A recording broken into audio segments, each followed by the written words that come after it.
ராஜ்யபாரம் பண்ண போகிறவர் யார்? அதாவது அரசாள போகிறவர் யார்?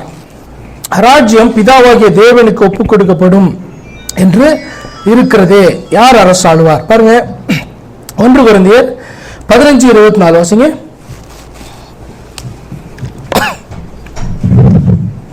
அதன் பின்பு முடிவு உண்டாகும்.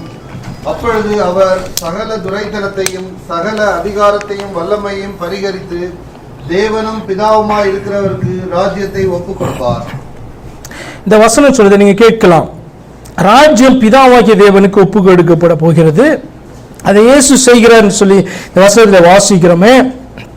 சகல துரைத்தனங்களையும் அதிகாரங்களையும் வல்லமைகளையும் பரிகரித்து தேவனும் பிதாவுமாய் இருக்கிறவருக்கு ராஜ்யத்தை ஒப்பு கொடுப்பார், அவர் தான் ஆளுகை செய்ய போகிறார் என்று சொல்லி அர்த்தம்.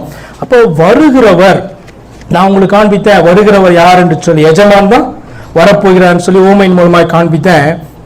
வருகிறவர் தான் பார்த்தீங்கன்னா அரசாள போகிறவர் என்று சொல்லி அர்த்தம். வெளிப்படுத்தல் 11ஆம் அதிகாரம் 17வது வசனம் பாருங்க. வெளிப்படுத்தல் 11ஆம் அதிகாரம் 17வது வசனம். இருக்கிறவரும் இருந்தவரும் வருகிறவருமாகிய சர்வ வல்லமையுள்ள கர்த்தராகிய தேவனே, உம்மை ஸ்தோத்தரிக்கிறோம். தேவரீர் உமது மகா வல்லமையை கொண்டு ராஜ்யபாரம் பண்ணுகிறீர். பாருங்க, இந்த வசனம் தெளிவாய் சொல்லுகிறது.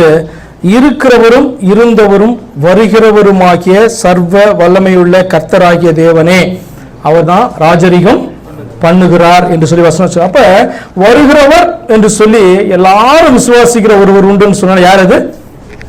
மனுஷகுமாரன். மனுஷகுமாரன் தான் வரப்போகிறார் என்று சொல்றார். தெளிவு எல்லாருக்கும் உண்டு.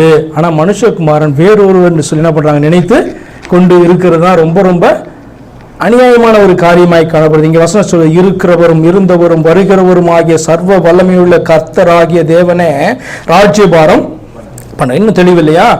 வருகிறவருக்கு ஒரு குறிப்பிட்ட நாமம் உண்டு என்று சொல்லிய இந்த வேத புத்தகம் நிறைவடைகிறது. நமக்கு வேத புத்தகத்தை கொடுத்திருக்கிறார், அதை முடிச்சுட்டு இதை கேனன் என்று சொல்லி க்ளோஸ் பண்ணியிருக்கு இந்த புத்தகம்.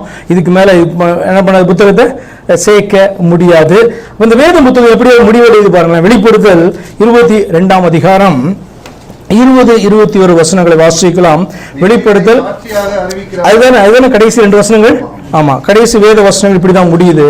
இவைகளை சாட்சியாக அறிவிக்கிறவர், மெய்யாகவே நான் சீக்கிரமாய் வருகிறேன். அவர் சொல்றாரு, மெய்யாகவே நான் சீக்கிரமாய். அப்ப வருகிறேன், அப்ப வருகிறார். நான் சொன்ன உங்களுக்கு, வருகிறவர் தான் ராஜ்யபாரம் பண்ண போகிறார், அவர் தான் ராஜா என்று சொல்லி நான் சொன்னேன். இந்த வசனம் அல்லது வேதம் எப்படி முடியுது அப்படின்னு சொன்னா, இவைகளை சாட்சியாக அறிவிக்கிறவர் மெய்யாகவே நான் சீக்கிரமாய் வருகிறேன் என்கிறார். ஆமேன்.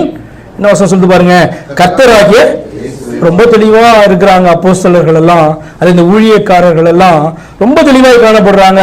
வருகிறேன் என்று சொன்னவருக்கு ஒரு குறிப்பிட்ட நாம உண்டு. அவர் சொல்றாரு நான் வருகிறேன்னு சொல்றாரு, ஆனா அவங்க சொல்றாங்க கர்த்தராகிய இயேசுவே வாரும். நம்முடைய கர்த்தராகிய இயேசு கிறிஸ்துவின் கிருபை உங்கள் அனைவரோடும் கூட இருப்பதாக அப்படின்னு சொல்லி முடிக்கிறாங்க. பாருங்க, வருகிறவர் தான் பாத்தீங்கன்னா ராஜா. வருகிறவருடைய நாமத்துல தான் பாத்தீங்கன்னா இந்த தேவ ராஜ்யம் என்று சொல்லி காணப்பட போகிறது. அந்த நாட்களில் அநேகருக்கு தேவனுடைய ராஜ்யத்தினுடைய ரகசியம் என்பது அது புரியாத புதிராய் காணப்படுது. ஏன் இந்த காரியத்தை நான் முன்பாக கொண்டு வரேன்னு சொன்னா, கர்த்தர் கொடுத்த வாக்கு தத்துவமே தேவனுடைய ராஜ்யத்தின் நிமித்தமாவது அப்படின்னு சொன்னா, தேவனுடைய ராஜ்யம்னா என்ன, அதை ஆளுகை செய்ய போகிறவர் யார், அந்த தேவன் என்று சொல்லப்படுகிறவர் யார், யார் நமக்காக வரப்போகிறார் என்று சொல்லி அறியாதபடி அவருக்காக நீ என்னத்தை விட முடியும்?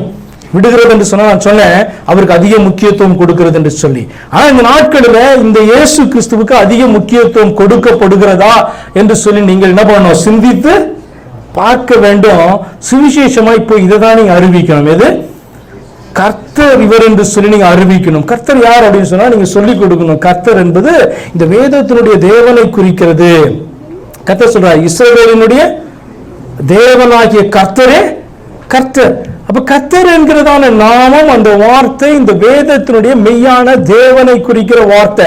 அப்ப இயேசுவை போய் கர்த்தர் என்று நீங்க சுவிசேஷமா அறிவிக்கிறீங்கன்னா மெய்யான தேவனை போய் அறிவிக்கிறீங்க என்று சொல்லி அர்த்தம். அப்ப இயேசுதான் வருகிறார், இயேசுதான் ராஜ்யபாரம் பண்ண போகிறார் என்பது தேவனுடைய ராஜ்யத்தை குறித்த ரகசியம் என்று சொல்லி ஆண்டவர் தேவ ராஜ்யத்தினுடைய ரகசியத்தை குறித்து பார்த்தீங்கன்னா ஓமைகளில் மிக தெளிவாய் வெளிப்படுத்தி வைத்திருக்கிறார்.